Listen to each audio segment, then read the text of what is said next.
Hari Om Sarvebhyah. Welcome to an announcement video for the new course. So on popular demand, Sadhana channel has started or is going to start a new um Sanskrita Swaadhyaaya course. That is a course to learn Sanskrit.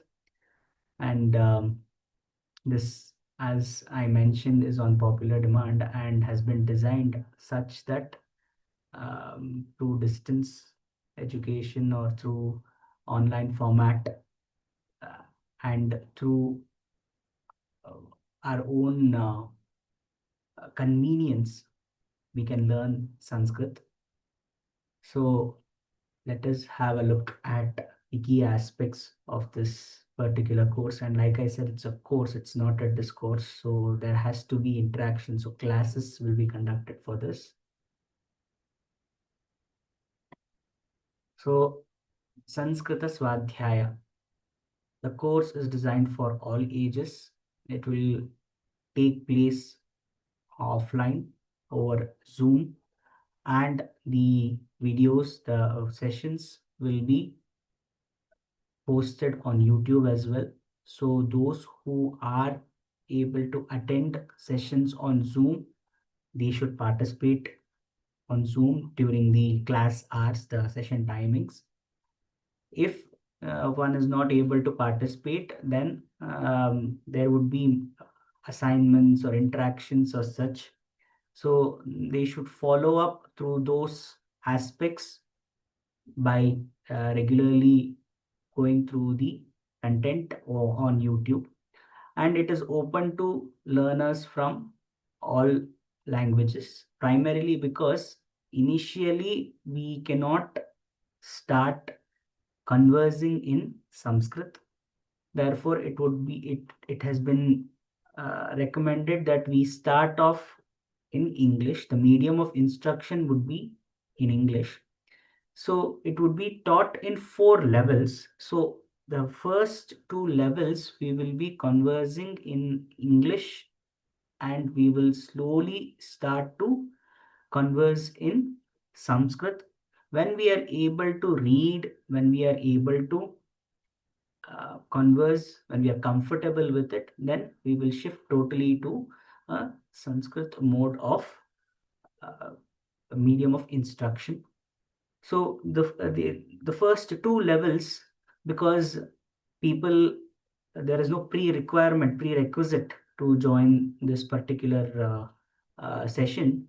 So the basics, that is the most basic, like the script, understanding the script, reading, etc., would be taught, and therefore the first 2 levels, the instructions would be in English only, and then the next 2 levels would be in Sanskrit. And the resources for this, that is the resources that we'll be using for the classes, for the sessions, are open source materials. Now, wow, what are these open source resource materials?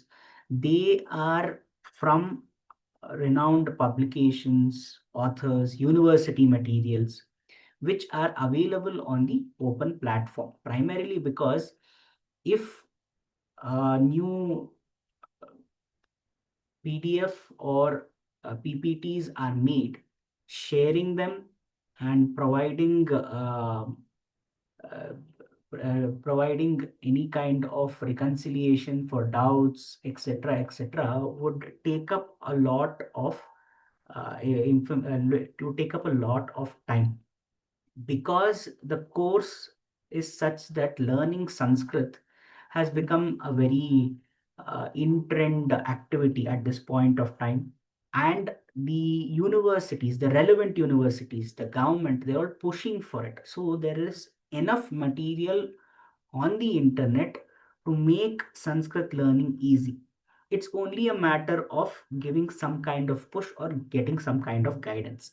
So it is possible to learn Sanskrit through the materials that we find over the internet itself.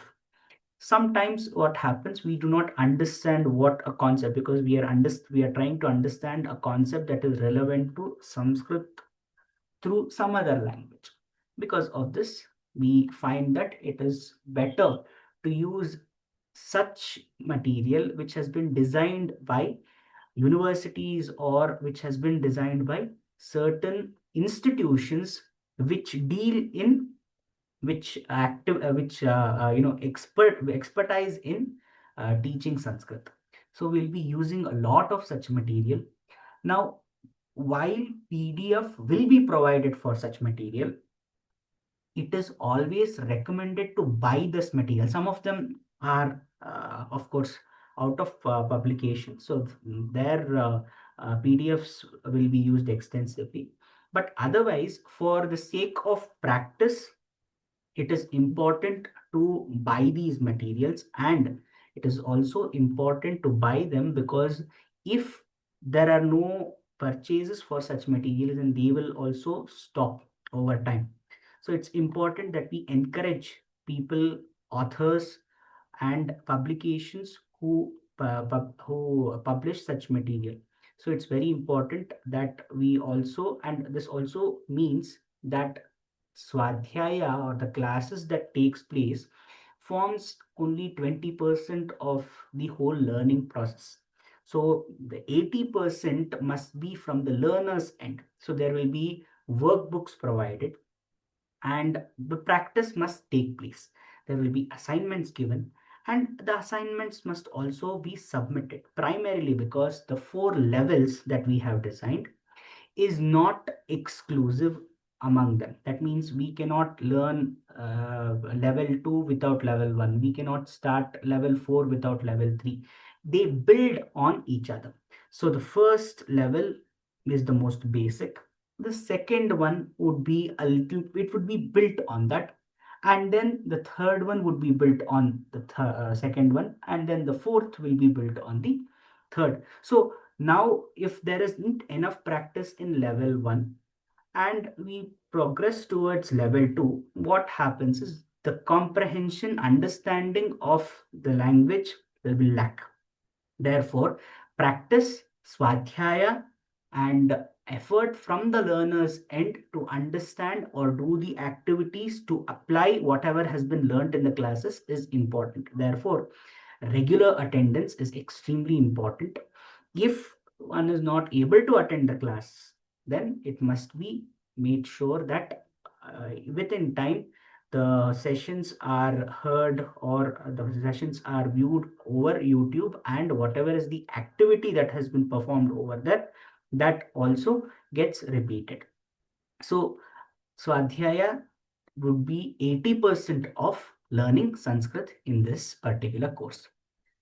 Then why this particular course? What is the point of it? Let us try to understand through Anubandha Chatustayam. That is a concept through in our Shastras, where we try to understand the relevance of any particular material that we are going through, any grantha that we are learning, through fourfold methods, fourfold components. First one is the Adhikari. Who is this course designed for?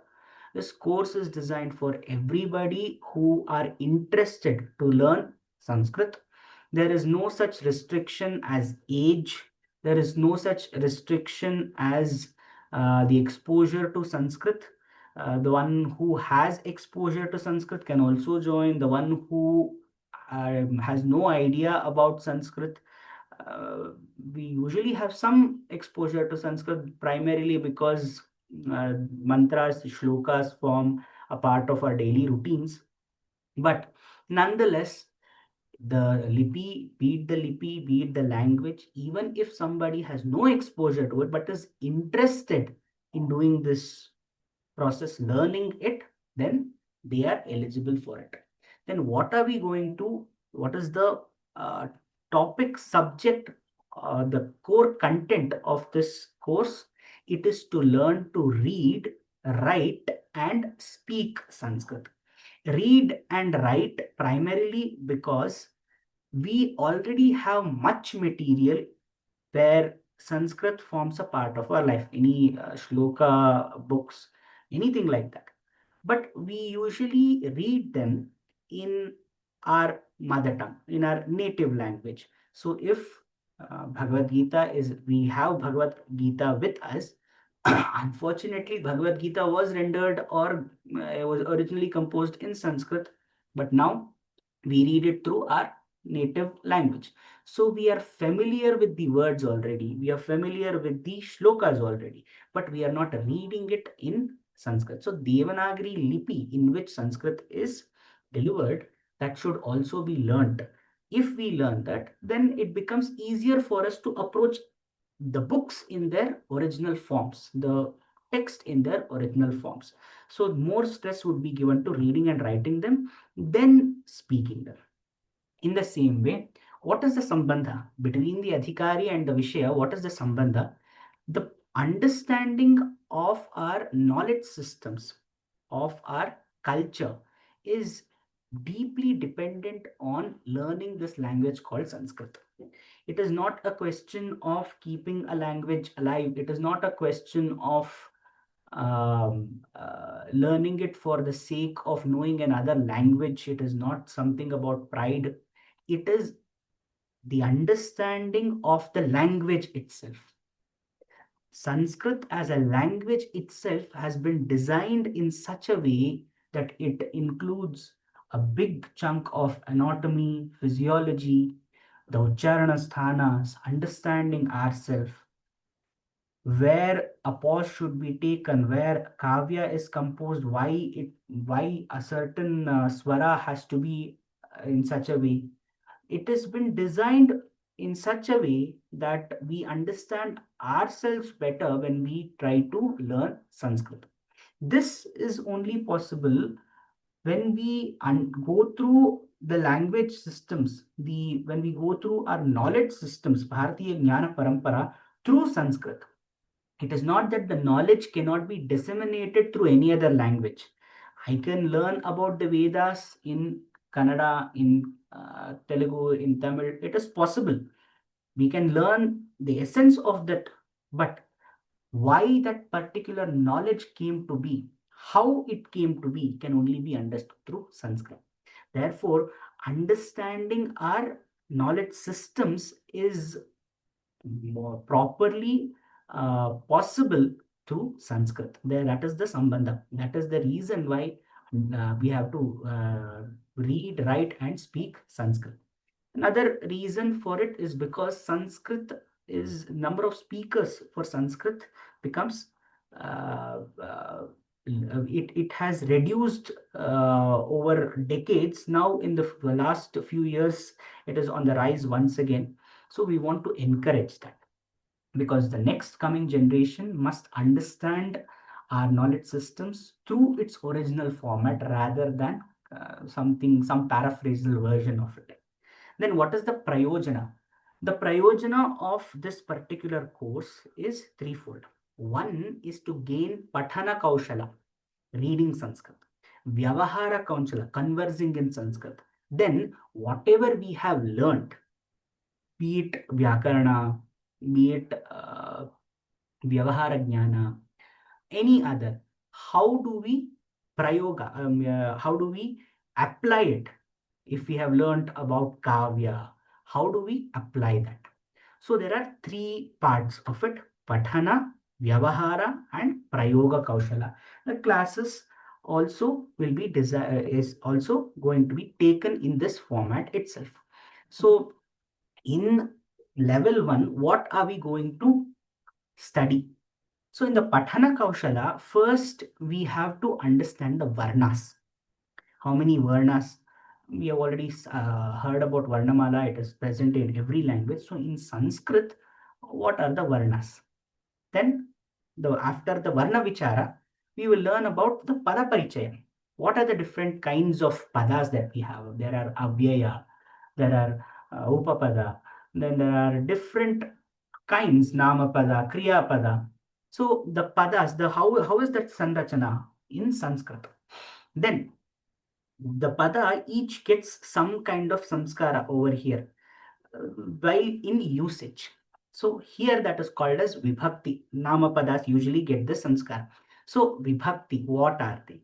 This is important to study and understand. If I say Ramaha, and then if there is another word called Ramam, then what is the difference between the two? What is the implication? That. And then Sandhi. Usually, while we are studying any particular shloka, we we usually see that there is closeness between two words and they change their form. So this Sandhi Vicheda has to happen for us to understand what are the individual words. And therefore, while reading, Sandhi also becomes important. We need to recognize what are the different Sandhis, and this has been recognized in most of the Indian languages, where Sandhi forms a part of grammar of every Indian language. So we are going to learn that in Sanskrit. So all these are all the content that we are going to look through in level 1 of Sanskrita Swadhyaya and under Patana Kaushala to gain Patana Kaushala. Then Vyavahara Kaushala. To converse, we need to be able to frame sentences. Now, when we are framing sentences, we need to understand the meaning a sentence must convey. And for that, we need to understand Karakam. This is another part of grammar. Karakam. Then, Vyavahara Sahasri is a text, is a compilation of 1,000 sentences which is usually which we can use to understand on a daily conversation basis how are the vakyas formed. So this Karakam and Vyavahara Sahasri are going to help us gain Vyavahara Kaushala. Then, now we have learned certain concepts. We have learned the concept of Karakam. We have learned the concept of Vibhakti. We have learned the concept of Sandhi. When we are learning all these things, we must become expert, we must become proficient at using these particular concepts to decipher or to understand our texts. So usually kavya in literature, we get to apply these concepts and see where which particular sandhi has been used, how identifying the different vibhaktis, karakas, etc., has to be done. Now, for this, there has to be one kavya text where we are going to go through it, and then we are going to prayoga of whatever we have learned. So for that, to gain that Prayoga Kaushala, we'll be looking at Sankshepa Ramayanam as a text. Now, all of them will not happen at once. This is the course structure level 1 of Sanskrita Swadhyaya.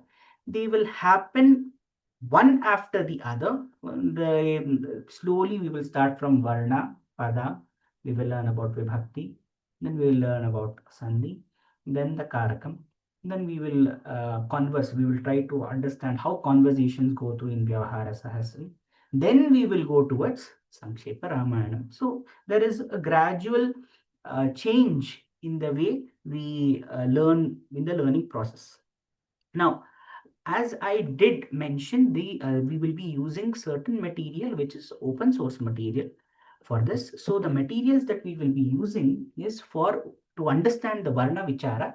We will be understanding Sanskrit Alphabet Volume 1 and 2 workbooks. So this has been designed, or this has been authored by Medha Michika and has been published. It has been compiled as a PDF through Arsha Vidya Foundation. It is available. It can be downloaded. So credit to them for preparing such a workbook. Then we have for Pada Parichaya, we'll be using various sources. Various sources, I'll be mentioning the author and the publications when we'll be using. And for this Pada Parichaya, we'll also include the kathas. The kathas as in Amar Chitrakatha, we have Ramayanam, we have Vikramaditya stories. So we'll be using that because one of the best way to learn is through stories. So we will be using that. There is Panchatantra as well. Samskrita Bharati uses Panchatantra. So we will be using that. And some of the best materials have been prepared by Sanskrita Bharati in with regard to learning and practicing Vibhakti. So there is a book called Vibhakti Vallari from Sanskrita Bharati. They are they are not of huge cost. They cost around 30 rupees, or it might have varied from there. It's a small book. Sandhi also.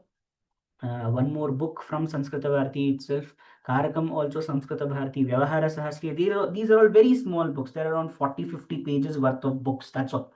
And they cost very less. And these books have all the information and the abhyasas that is required to strengthen our understanding of these concepts. So therefore, it is suggested that these books for this particular level, level 1, Vibhakti Vallari, Sandhi, Karakam, and Vyavahara Sahasri. These four be purchased from Samskrita Bharati. The PDF will be provided as it is available, but it would be strictly forbidden within the group itself during practice, and it should not be um, sent outside, shared outside of the group, particularly because these books are very useful for an avid learner, and they should be bought from the publications so that the publisher and the author get their credit. I have not mentioned the authors because for some authors it is missing. For Karakam, it was, I think, Mahabhaleshwar Bhatt. And we also have the authors for various this thing. So while we open that this thing, we will definitely give credit where it is due. These four books are available from Sanskrita Bharati and can be purchased from them. Then the last one is Sankshepa Ramayanam. Sankshepa Ramayanam, also the book is available, and the book is it has been published by Rashtriya Sanskrita Sansthan, but the this will also be available at Samskrita Bharati. If not, the publications has stopped for this particular book, and therefore if available, one must purchase it, because there is a Swadhyaya series from Rashtriya Sanskrita Sansthan that was released some time ago, and in that series this is the Tritiya Diksha. So first Diksha was Vakya Vyavahara, then Vakya Pradipa, and then we have Sankshepa Ramayanam. So we will go through all these things because we are also doing Swadhyaya, but for the sake of um, this particular level, that is level 1, Sankshepa Ramayanam, a book that has been designed and published by Rashtriya Sanskrita Samsthan, is excellent because there are exercises after each shloka that deals with identifying Vibhakti, Sandhi, Karakam, etc. So we will go through that. Apart from this, these are not exhaustive. Apart from this, we will also go through many other texts, like for example, Subhanta Shevadi, to look at the Vibhakti forms, understand the Shabda, Rama Shabda, Mala Shabda, different Shabdas. So Shabda Rupa Parichaya will be through some other form. So wherever we are using a known book, we will mention the references, but for the sake of practice, it is not required to have all of them because those are available, but for the sake of practice, these books are important. Like I said, what is going to be done in the class is going to form just 20-25% of it. The other 75%, 75 to 80% is going to be through practice, Swadhyaya, and these material is going to help us in Swadhyaya. Therefore, these books are primarily going to be used in level 1. Now, what is the schedule? When does this course begin? Now, the schedule is such that the Bodha Kaksha, the teaching part of it will happen from Monday to Friday, 5 a.m. to 5:30 a.m. And as we need to stick to timings early in the morning, it is suggested that the learners who are participating, they in classes, they should join 5 minutes early. So 5 a.m. to 5:30 p.m.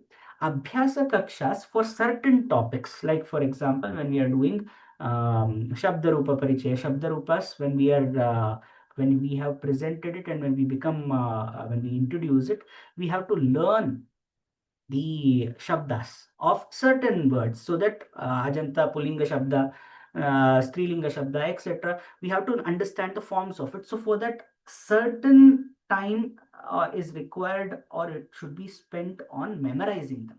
So Abhyasa Kakshas will take place on Tuesdays and Thursdays from 8 p.m. to 8:30 p.m.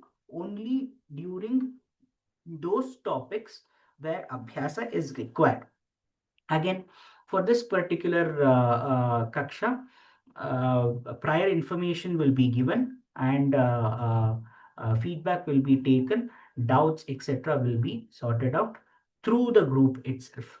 Then, when does this start? The Sanskrita Swadhyaya 11.1 sessions will start on 21st August, that is Thursday. So Thursday and Friday, we will have Bodha Kaksha from morning 5 a.m. to 5:30 a.m. The meeting link for the particular sessions will be shared in the group. Dhanyawad.